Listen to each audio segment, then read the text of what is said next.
Welcome to TIDES, where we cut to the heart of how bold innovations drive enterprise evolution. Today, we are diving into AI's role in talent acquisition and diversity, equity, and inclusion, a topic that's transforming hiring and workplace culture.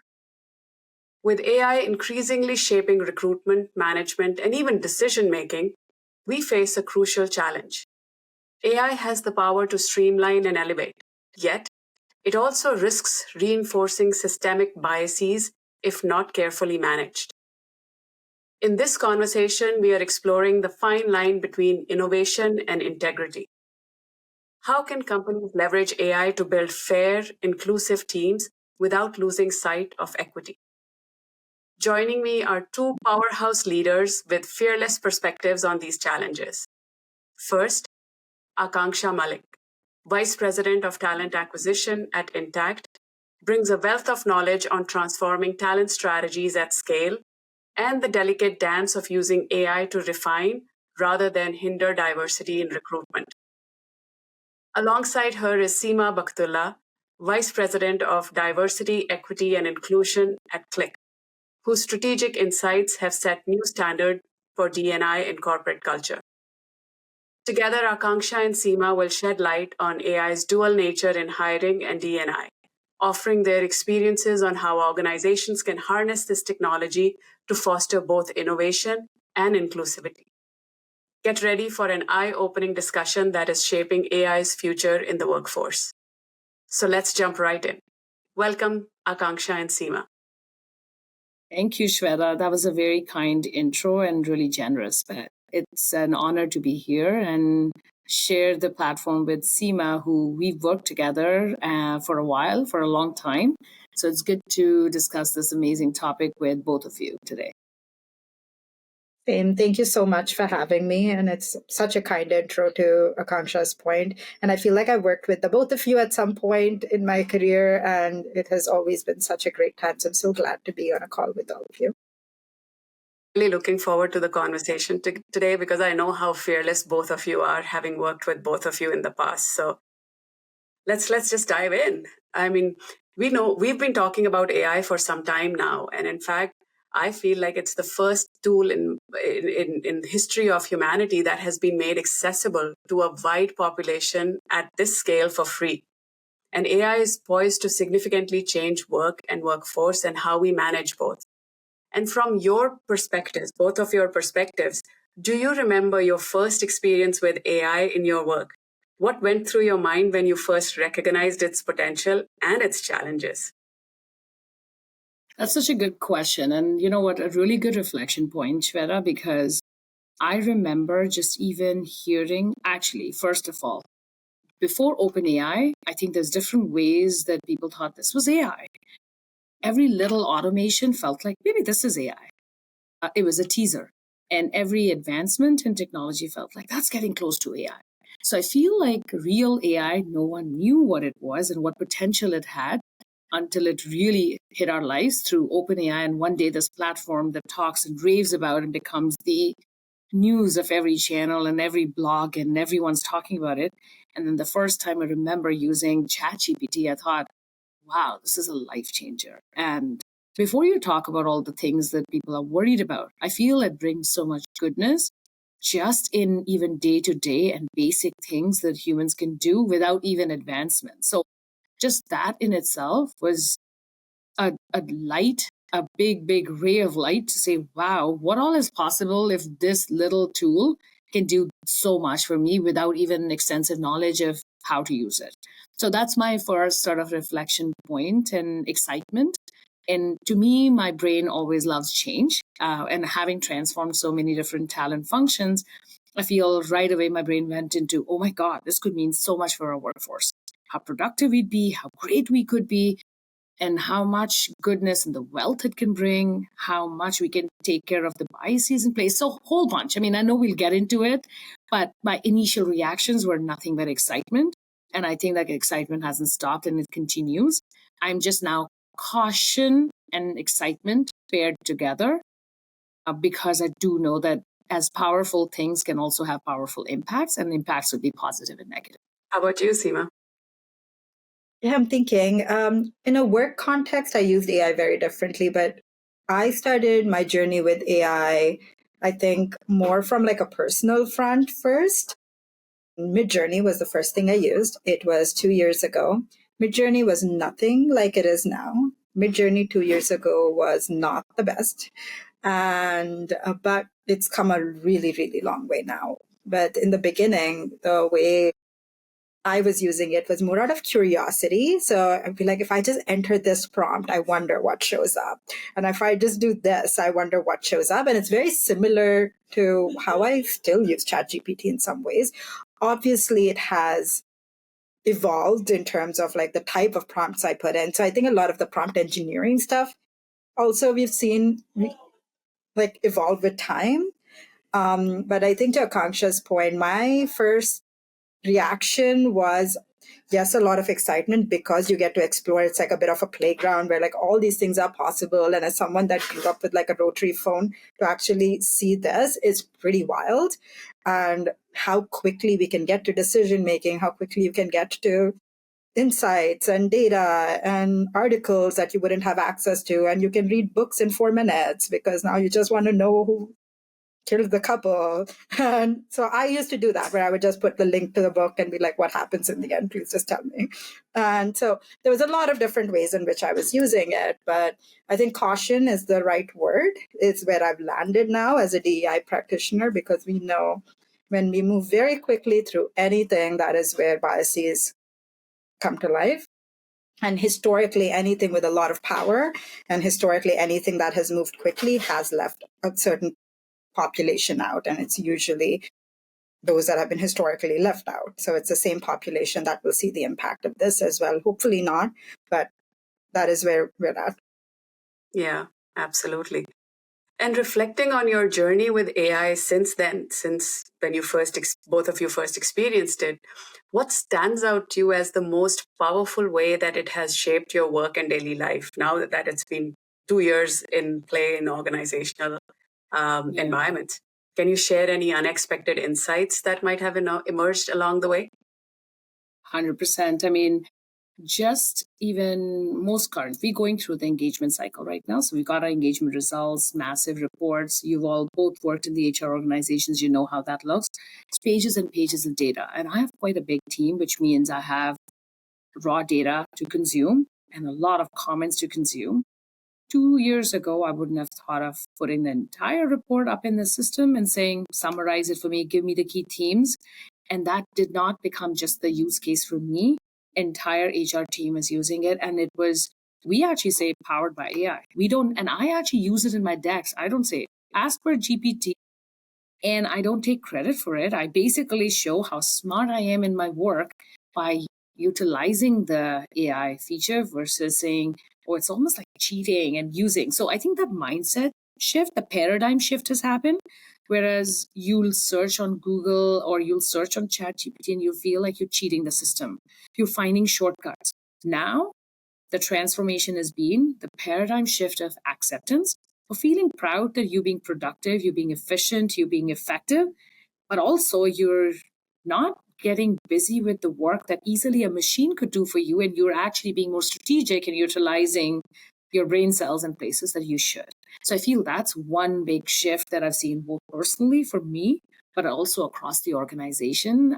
My entire team and entire HR function has been doing that. So that's one. I say the second is very, very much, Seema mentioned, it's like prompting skills have evolved. My prompts are not just tell me this and then it says explain better. Now I already know the language to use. So it's quicker, faster. The app is on my phone. I'm walking and thinking about something instead of the instinct being, let's go on Google or talk to Siri or talk to Alexa to say something. I basically now do all of that in ChatGPT. So there's a lot of evolution just personally. I mean, an interesting one, I look at my fridge. I don't know if you guys have tried. I take a snap on ChatGPT. I go and take a picture of my fridge and I say, what can I make with this? And it basically lists all the inventory of your fridge and the recipes using what I've got. And I pretty much, I'm not saying it's 100% bang on accurate, but I would say it's 90%. And it's still 90% more than I had. So I am using it in all possible shapes and forms. There's so much more to it, but I'm just as an example at work. Again, I do talent acquisition for a living. The biggest use case in HR and most efficiencies you can find is actually in talent acquisition. Because think about all the resume writing, the job description writing, hours and hours of writing and creating something that already exists somewhere that you can just formulate, curate in the best way and put the best words to it. And the best is you can even tell the prompts, make it softer, make it harder, make it more aggressive, make it gentler, make it bias free, all those things that you can force the things to do. So we are creating all our job descriptions now on through AI. They're all my screening is very AI enabled. I'm right now launching a tool that is from front end to the back, manages the entire candidate experience. We signed the contracts we're now implementing, right from selection to all the way hiring, from candidate experience, everything AI powered, including my career site that'll be AI powered, which means when candidates are chatting with us through chatbot, and they don't know what jobs to apply for, they can throw their skill sets there or say, here's my resume, what jobs do you have for me? And we can provide them recommendations. So that is already happening, and sky's the limit. There's so much more on the roadmap. But just to give you a little bit of a teaser, that's really how I'm using it. Wow, you just killed the smart fridge market, Akanksha. Nobody's going to invest in that. Hey, listen, I mean, to someone who doesn't spend a lot of time cooking or looking at their fridge and their stuff goes stale, I'm telling you, that is a really useful feature. I'm going to dig into a lot of things that you talked about, but I'm just going to pivot to Seema for a second because I want to hear your journey as well, Seema. Yeah, so I think similar to Akanksha, I have used it for meal planning. And so I do this thing of like, tell me what I can make for the rest of the week. And then I have trouble with going to the grocery store and sticking to a list. So I will ask for what groceries do I need to make these things for the week. Oh, I love that. Yeah. And that is, I find, been very useful for me as I end up at the grocery store and I'm not just like throwing a bunch of different flavors of ice cream in my cart, because that is usually how it goes. But do you have a prompt that tells you at the time you're putting all those ice creams that you don't need to put to stop and remind you? No, it's not that advanced. Like AI will get there where it will whisper in my ear, like, do you need 4 flavors really? It's like mango and mango kulfi. They're both not needed. You can pick one. You know what? It's not a need. It's a want. I get it. It's a want and it's a long week. And anyway, what else do I use it for? From a work perspective, for a lot of things, communications is the one that, especially in the D&I space, there's a lot of different communications that go out to different audience segments. And that is where it's been very useful. So what I can say is, here's a little thing that you need to know about this audience. They're really critical of this thing. Normally they've reacted this way. And then they'd be like, here's how you can communicate with them. I use it a lot for like conflict management, not only at work, but also at home, but more, it's actually a way to empathy build and also take time to actually think of like my position on something, because instead of just reacting very quickly to something, where like historically this is what's happened and how do you think the best way to go about it is, where yes, you can still keep your style of communication, but I think it just gives you a different way to communicate. So I think that one has been very, very helpful. And then obviously written communications, that's a given, saying, okay, we have a Diwali celebration coming up. So again, anybody who's in the D&I space knows this, that's a lot of events as well. I think where it has been probably the most useful for me, and most DI practitioners will know this, it's usually small teams. So ideation. So sometimes when you don't have a lot of people contributing to an idea, you can get stuck in your own silos, your own biases. So where I think ChatGPT has been very helpful specifically, and there are other platforms as well, but one specifically I use as ChatGPT is to give me different ideas on something that I'm already working through. So let's say I'm working through an inclusive leadership training and be like, this is what I'm thinking of. Give me some out of the box ideas on how to approach the same things that a DI practitioner would not think about, or specific to a certain group. So let's say you're working with tech. Maybe like, how would this land with them? And the two of you who've worked with me know I love the idea of contrarian thinking. So it's like, critique this as if you were a contrarian. So I think that also helped me get to things that I might be missing that somebody else might pick up on and might trigger them in a different way. So I think from a work perspective, that is what I use it for quite a bit. On a personal front, obviously the meal planning, but journaling has been very helpful through ChatGPT because it asks you the prompts. There is another app called Rosebud that I was recently recommended. And I think it's such a great supplement to therapy as well, where like it's just a great way to just keep track of how your moods have been. And if there's a certain day that it's better or not, especially for neurodivergent folks, like probably one of the best platforms I've worked with. Yeah, that's how I use it. Hearing both of you talk about your lived experiences with AI in last 2 years makes me think that you're already early adopters and change champions in your organization. What I'm curious to hear from both of you now is that to get to when you first heard about AI to where you're using AI today, how you're using AI today, what was that journey like? Did your organization, did your teams, did your leadership support the use of AI technologies and tools? Or did you have to build readiness and buy-in from your leadership teams to embark on this journey or to be where you're both at? Yeah. I think I would say the organizational behavior versus team behavior was different. I work in a risk-averse environment, and the company will automatically, they were bought into the concept. We are very advanced and early adopters, whether it's because it's insurance, but at the same time, it's how do you do claims? How do you do assessment of loss? How do you provide efficient quotes to the so a lot of predictive analytics, all that was already in the play. So Intact's been known as the industry expert and sort of an early adopter philosophically. What it meant for my team was how do we get access? The anxiety of, hey, how do we start using it? And the biggest question that people asked, will it take away my job? Am I going to lose my job? And that is a common question that's repeated every day, whether you're in any blog, anything. And I think as humans, we do know as when you get efficiencies, you start thinking about do we need as many people as we have, right? So none of this has happened. We haven't talked about people losing their jobs or anything, because to be honest, you can actually make the jobs more meaningful and create more space for them to do things that really they should be spending time doing, and take away the redundancies, take away the duplications, and also the manual work or the very repetitive work. So the journey was always with an open mind, being philosophically aligned that this is something you don't have to pick or choose. You're part of this. Get on with it. It was then knowing the space we're in, how do we just give them everyone access? And I think that required a change plan, a fully formulated thinking. IT enablement, how do we give access? We don't have full, like, how do we control the boundaries? So the governance of data, controlling right controls in place, because this again, and I think Seema, you beautifully mentioned in the beginning, is because it's powerful, that means it can do great things, but it can also do disastrous things.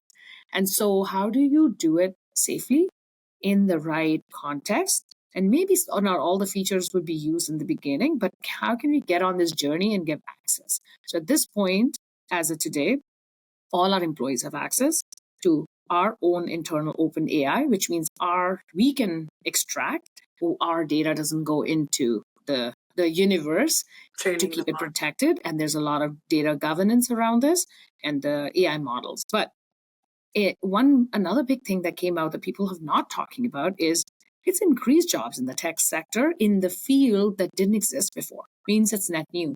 So the folks who knew ML, like machine learning, they could evolve into AI thinking. We are hiring for AI experts left, right, center. We just hired a senior leader in AI space. So I think industry overall is gaining, but also if you cautiously do it the right way, then as an organization, you grow, evolve, and you don't have to deal with should we do and should we not. I think the answer is we should do, but with the right measures, so it doesn't go wildfire and out of control and can be contained properly. That's really how we've handled that to date. So Organizationally, I feel like we've had a lot of support with AI. There's been a push for people to adopt and figure out how to enhance their roles, to Akanksha's point, like, and to play around with it. I think my own curiosity with it just came from way before, because I think one thing that, like, I've always been into is like, how do I break something? And I mean that in the best way. Like, it's like, look, oh, I'm going to trick the system somehow.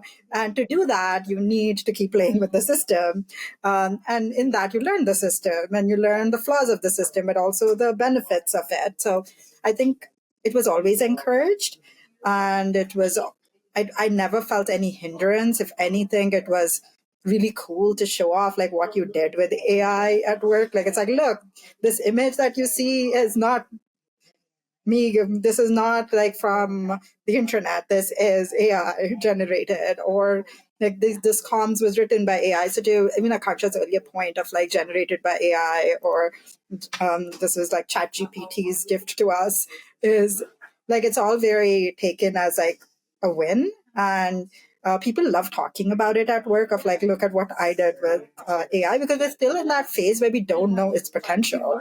It's still such early stages that it's actually exciting to talk about what we are doing with it, or how people plan their like kids' vacation with it, like stuff like that is actually really cool to see. And so definitely there's a lot of excitement around it. Again, being in the role that I am, all the excitement comes with a lot of caution, because there, anytime we're excited about things, there are things that get left behind. And so I think it's just being more intentional and mindful of who we are including in these conversations. And if we're finding that there are certain voices that are being heard more than others, how are we including the other voices as well? And that's with tech in general. And obviously it's playing out with AI as well. Yeah. Seema, as you were talking, there's one thing that I just thought about and I forgot to mention on a personal level. I have parents who immigrated under 10 years ago. English is a second language. And both my mom and dad have ChatGPT on their phones. And they actually used to, if they want to send, now obviously they communicate basic texting with us, no problem. But if they want to send a formal email to someone and they are not sure of the language, I have seen them, at least my mom, very frequently write and now get better with prompting skills. So my mind opens up to possibilities where you have language barriers in the country. Like I use it for translating into several languages when you deal with employees of different languages. But I've seen my immigrant parents to talk about people who are older, who may not over time may not be sure or not confident enough to say the right things in the right way, especially when it comes to written, or they're immigrants who yet English is not their first language and they're getting, I think it's such a self-help tool. It's a tool that can be very easy to use. Just you have to write, how do I write this better? I've seen my mom do that. And I think seen great results and I've seen her improve over time. So I just thought that is such a cool use case too. In general, I think something Seema said that triggered in my brain that's another cool way. Yeah. No, actually it's such a amazing point for us to just zoom in and imagine a future where right now we are interfacing with chat interface and we have to still type. But in a world full of variety of languages, if the barrier of language is taken out, because I might speak to you in Hindi, but the way you receive that information is automatically translated to your language of choice. There is no language barrier. We are still speaking languages that we prefer, but AI is doing the work for us to make sure that it's delivered in the right. Actually, I got to test that, Shveta, just in the trip I was in. So we were in either Budapest or Austria. So in Vienna, we went to this very small local restaurant and they had the board and the handwrite because it's the small diner. They had handwritten, not one person spoke English. It was a very small town. And I'm sitting there thinking, okay, what's written on the board and what I want to order? I have no idea. And there's all kinds of meat and I want to play safe. So I literally took a picture and put it on ChatGPT to say, translate this in English. Within split seconds, it was written. And some of the stuff I said, can you simplify this? And it broke down the recipe of it. So it was just right, even as a traveler, it's just all of a sudden taken the whole language barrier out of the equation. And I also heard, I was reading something, and I don't know, Seema, if you've heard the same. in schools where obviously, at least in Canada, English and French were taught, and people then choose if they want to continue French or not. A lot of the students eventually who are not good in and they don't want to go to the French immersion and stuff, they're like, I don't need to. Because by the time I grew up and enter workforce, language is not going to be a thing that I need to memorize and learn. I'll have tools that will help me, enable me to do my job. And so already people are baking it in their thinking as their students, thinking, do I really need to waste my time and effort if I'm not good at it? When something AI can solve for very easily. So that was another thing that I read, that a lot of numbers students are already opting out if they don't feel like that is something that they want to grow themselves. I can totally see that. I should have done that. I was using Google Translate, but yeah. Literally, Seema, the same way I take the picture of the fridge and you did take the picture of the fridge, you can take a picture of anything, signs in the train station, because if you're in small Eastern European places, not everyone speaks English, and it's not. I was just literally putting everything on ChatGPT and even saying, give me more context, tell me more, and just translating and getting it further 2 levels down. Yeah. And with Meta glasses, you won't even have to take pictures and put it in some I platform. It's know, gonna I happen in can't real wait time. for those. Yeah. Let's come back to recruitment for a second, because Akanksha, you mentioned that you've identified use cases in the end-to-end recruitment process where you've incorporated AI into the mix. I'm curious to know, because I want to get into the conversation about challenges that we faced and how we can ensure that the bias piece is taken care of. But before we jump into that, I'm really curious to know, one, how did you identify which use cases you wanted to experiment with? And did you buy technology externally, or did you build something internally to have a proof of concept of or pilot to prove the use case? Yeah, that's a really good question. And I would say it was a very long journey. It wasn't a quick and dirty, let's find. So we did an RFP, went through an entire process of inviting vendors to showcase what they can do. Biggest ones for us were we do want to do video interviewing. We don't want always humans to be doing the interviews. They get involved later, but initial screening, we do a lot of high volume hires. And right now, the whole sifting through the resumes and interviewing and how do you know which ones you interview, and then biases kick in. We wanted to make it an equal platform. So, how do we take the resume, apply the skill based hiring concept, and hire based on skills? So, your bias is on how many years of experience, which schools you've gone to, what's your name, which country, all those are taken out of equation. It's pure equal playing field based on skills. So that was the whole concept of how do we do skill-based hiring, remove biases. So those were key use cases for us.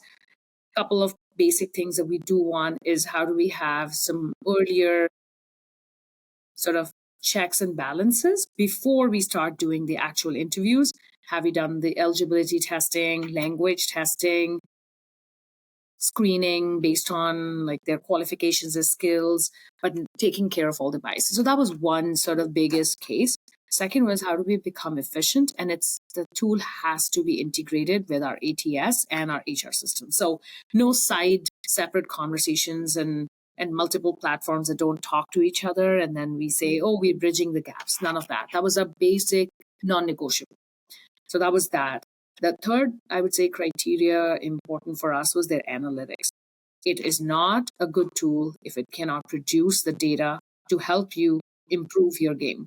So, what is their, not just the tech stack, but what's a data stack? How do they do the data analytics? What type of scorecards, dashboards, predictive analytics? What is it doing with the information? So, that was huge. And then the ease of use. It cannot be complicated because it won't make life easier, and it has to be adopted. So what has easy adoption, simplicity, but covers all the angles? And then the fifth and the last piece was all our pieces. So our employment brand, which means our career site, where we post our roles, then interacting with social media, interacting with candidates, the entire end-to-end journey had to be on one platform.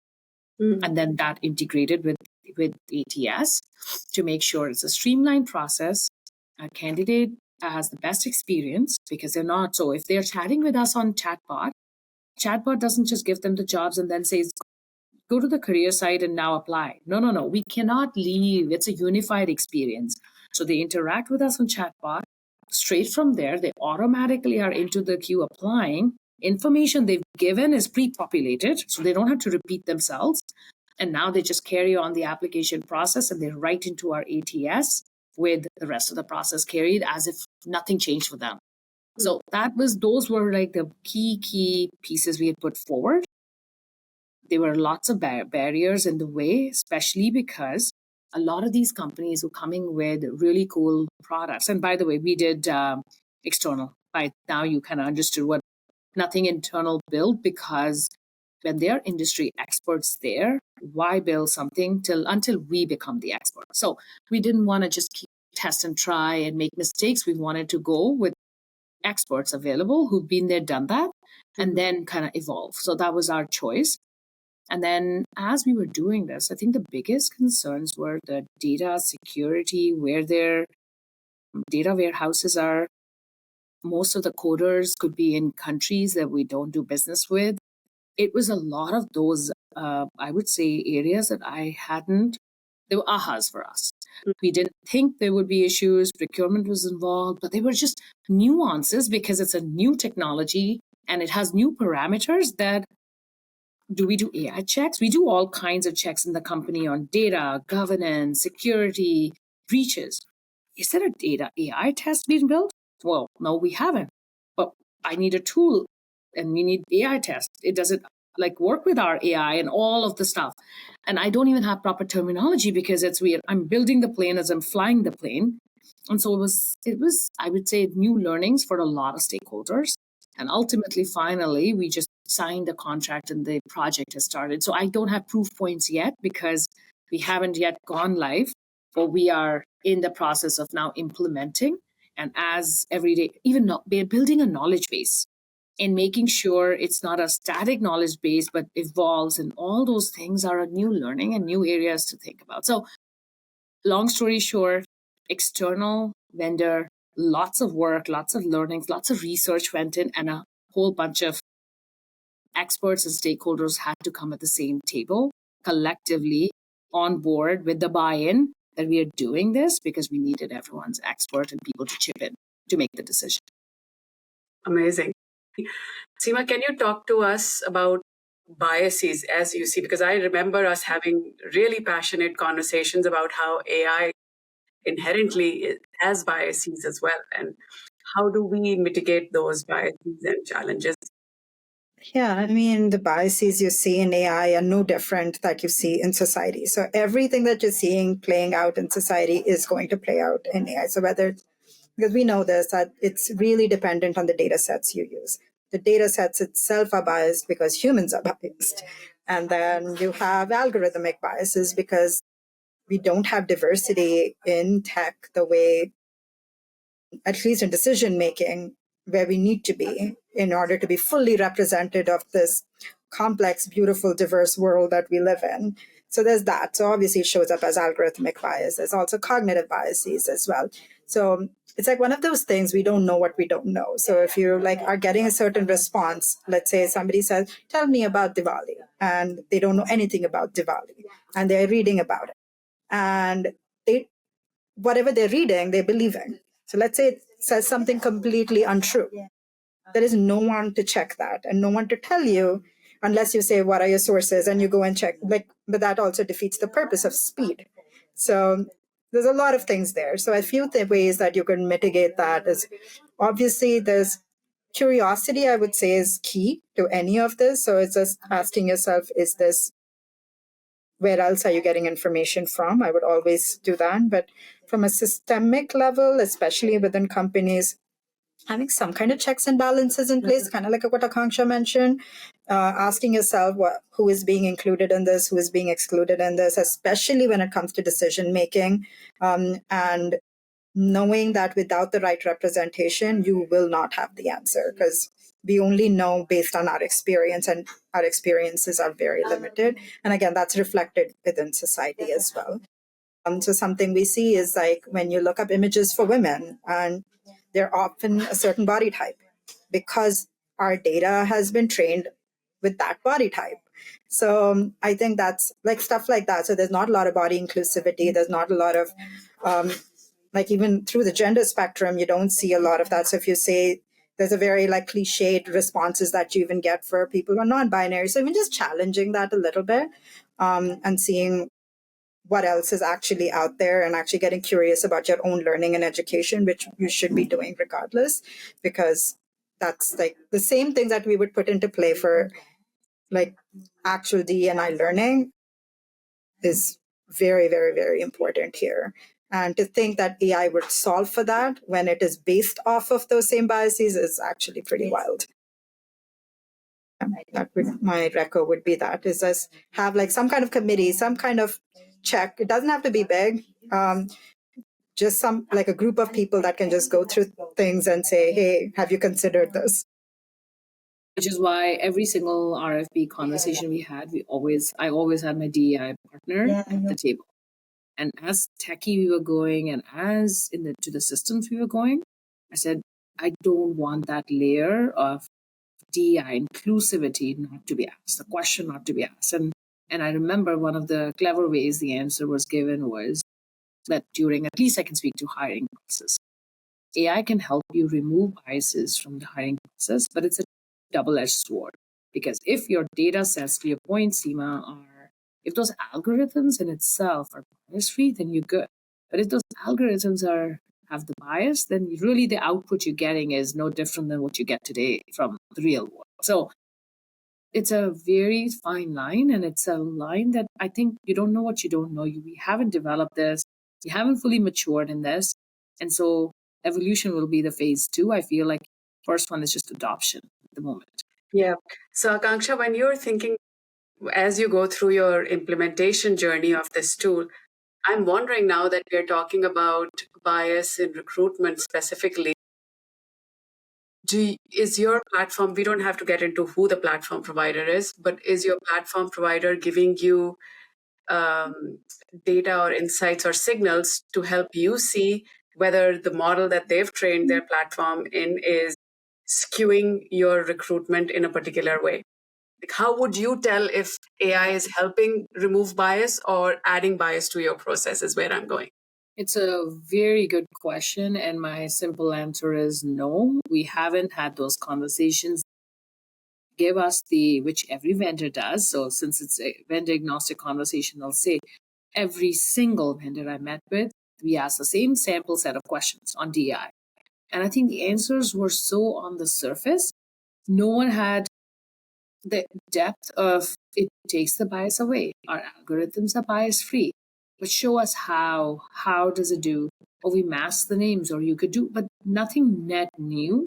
And so I'm curious how evolved the DEI strategy is when it comes to AI. I think the biggest play right now, what I'm seeing, in all honesty, and maybe it's the knowledge or the experience I've had, but in my personal experience, has been an efficiency play, an effectiveness play, like integrated all-in-one place play, predictive analytics play, data analytics play. DEI, again, I'm not finding a lot of depth in it in any of the vendors, and I've gone through 11 of them. So I can tell you quite a big sample size, and we've asked the same question every time. I think the answer's been, this one at least, we're choosing the word the most inclusive. They have right measures in place, but nothing that concrete, or maybe I haven't seen because it's very premature and we haven't really yet started playing with it. So long story short, I don't have a clear answer when it comes to that, other than it removes bias because you don't include basic things that are happening today that we can remove from the system, which is years of experience. This is how they look like. This is how, even skill-based. Sometimes it makes me question, and Seema, I was thinking, we need these skills. After a while, does that mean that all these skills, people start looking the same? And we are not thinking diverse skills? So again, what you feed is what you get. So if those skills that we're picking are the skills that are not found in a certain community, or if they are not exposed to certain skills, that means they would not be chosen for those jobs. So I feel like you can have a bias in every single thing that you do. How do you remove and have the least bias? is probably, I don't think there'll ever be a world with zero bias. I wish there is. And I would absolutely happily explore any tool that says it helps remove bias and brings it to zero. I don't know if that is the case. I highly doubt there's nothing in the world that is that. Like no human, no technology, nothing is that objective because inherently bias is so complicated. It exists on so many levels. So so any vendor that would say it's bias free, it's a wild claim to make. And also, it's interesting because a lot of this is coming from like the background of applicant tracking systems, which were riddled with biases to begin with. And Akanksha, when you and I worked together, we were trying to figure out how do we even understand what the diverse mix of people who apply are without actually like stereotyping people. Exactly. And we never even got to that point. So then to expect AI to then pick up from a starting point that was also pretty like elementary is not, it's not going to, like, I feel like the D&I space is one that, yes, AI can help enhance a few things like comms and things like that, but in the complexities that exist within diversity, equity, and inclusion, it is really hard to figure out where technology plays a role right now, or maybe hopefully that changes. But I can see, to your point, like where skills may be coded based on certain genders, and like will only certain type of people show up as a result of it, or maybe by like maybe it's the way we talk about a certain skill. It may differ country to country. So maybe if somebody is coming in from like another part of the world, that's probably not how they would describe their skill, but it is probably the same skill. But so like where does AI pick up on that nuance? I think the soft skills can be, again, interpreted so many ways. Hard skills, that's where you get the efficiency gains.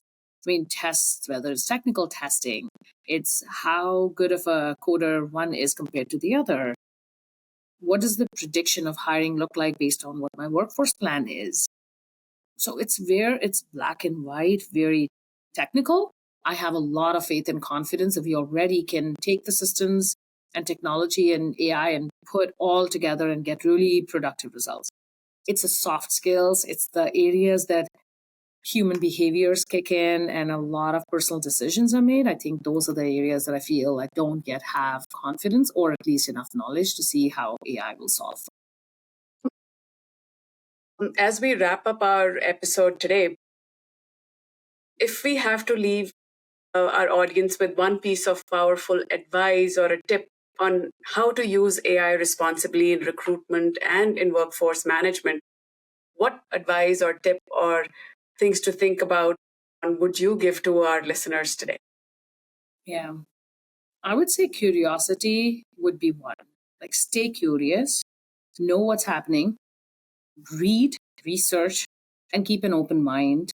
It has its pluses, it has its negatives, and we as humans can make those decisions how much to do, how far to go, and when to say yes and when to say no, and what type of tools. So, my takeaway would be for people is just don't decline it, don't cancel it. Do keep an open mind because it can be life changing, but also that caution, apply that. So then you're making conscious, cognitive, very smart choices. Similar to Akanksha, obviously stay curious. Like I think the humility plays a big part, and I think that's with all D and I stuff. I think know that you wouldn't know everything and that AI wouldn't know everything. So include the right people, make sure it's a diverse mix of people. And especially if you work in an organization where you have access to ERGs or you have access to a DEI practitioner, bring them in, because I feel like they're good at asking the question of what is being excluded in this decision or this response or this communication. And it's also just a great way to like, I don't know, break something and build something together. And it's exciting. So I think there's excitement to it, and not to see this as a hindrance, but as to see how we can actually use a tool to come together. That's how I would use it. I can have this conversation for another hour with both of you and dive deep into so many pointers that you've made today. But for now, for today, I will wrap us up here. Thank you both for sharing your incredible insights and experiences today. We've explored the immense potential of AI in talent acquisition and DE&I, but also the critical steps needed to harness it ethically. As we look ahead, it's clear that the future of AI in workplace is in our hands, whether we are building fairer hiring systems or empowering diverse talent teams or leading with data-driven inclusion. So thank you for your insights. Thank you for having us, Shweta. This was very engaging. You had some really great questions. And actually, some of the questions, even though I answered, I'm going away with more questions. And that is AI for you, right? Anytime you get an answer, you get an additional 10 questions and keeps the curiosity on. So thank you for having us. Yeah, thank you, Shweta. Like, I'm leaving super inspired. I know every time I talk to you, I leave feeling better, but this was such a great conversation. And Akanksha, it's so nice to see you. Same here. Really great sharing the insights and talking about this topic all with both of you. Thank you both. And to everyone listening, remember, AI can be a powerful force for change, but only if we stay intentional, vigilant, and committed to the values we want to see reflected in our teams and our cultures. Thank you for tuning in. And if you enjoyed this episode, don't forget to like and subscribe to TIDES. We'll see you next time.